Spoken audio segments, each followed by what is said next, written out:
Powder spins the paintbrush between her fingers and says, "Now, stay still." Ekko closes his eyes as Powder holds his face with one hand to make sure he doesn't move too much while her other hand works its magic. White against warm brown, the face painting Ekko has worn since childhood is striking. It makes you wonder what the story behind it is. Powder tries not to admire him too much, but it always does things to her heart whenever she notices the way he trusts her. The recurring dreams put her through hell, but she takes comfort in the knowledge that Ekko doesn't think she's a complete basket case. It's petrifying to imagine where they would be without each other, apart and hardened by the shimmer-filled world created by Silco.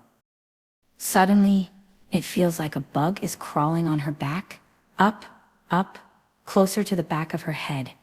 Thinking about Silco causes mixed emotions, as per usual. He took her in during her darkest days and cared for her, but at the same time he has caused her people nothing but death and addiction. Not to mention how he still holds a grudge against her for leaving and turning against him. Powder doesn't blame him for the deaths that happened at the cannery, but since she almost lost her mind without Vi, she doesn't want to think about what would have happened if Silco had kept her away from Ekko too. She would most likely be addicted to Shimmer herself, spiraling on her own, still lying in the corner of Silco's office, waiting for death, Vi's voice tormenting her. The nightmare's still on your mind? It's that clear, huh?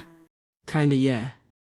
She bites her lip, looking at her best friend, and imagining losing him. Imagining him loathing her, and abandoning her, dying in her arms, because of something she did. Powder. Ekko cups her cheeks. You're okay, yeah? Bottom lip quivering, she nods, and the encouraging smile she gets back makes her want to kiss him so badly. No, Powder tells herself sternly. I do not want to kiss him. Ekko leans back and closes his eyes again. Powder adds more paint. Forehead, nose, a little bit on his cheeks. She may be deliberately doing this a bit slower than needed. Bunny says hi. That's nice. Yeah. Powder puts down the paintbrush. All done. My turn. Ekko dips his thumb in the pink paint, and with his other hand he gently raises her chin. Powder closes her eyes without complaining. Pink as usual? Powder hesitates. One pink, one blue, please. Soon, she feels a cool thumb move smoothly across her cheek.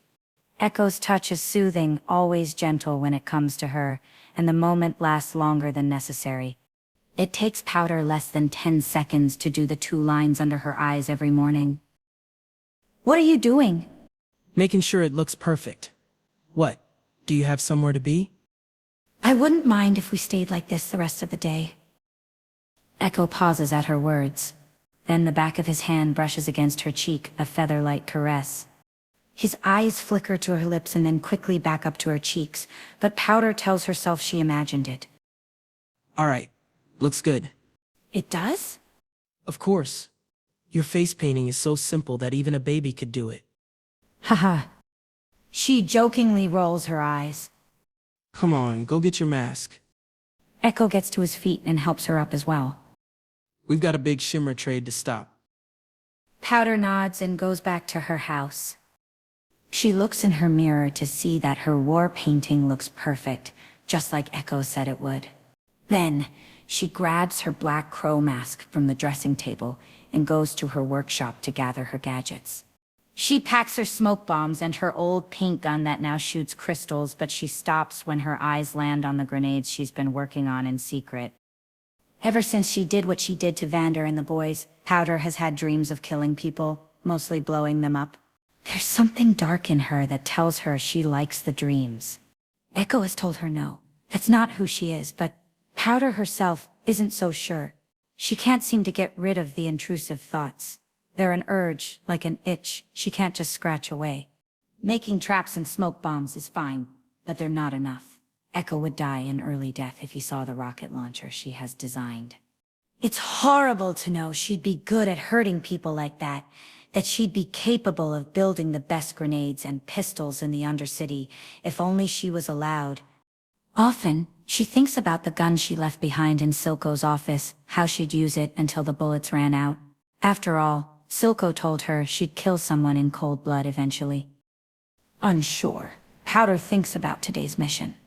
Then, she grabs one of the deadly explosives and shoves it in her bag before heading back to her best friend's place. Ekko greets her with a big smile, and for a second, Powder can pretend she's just like everyone else.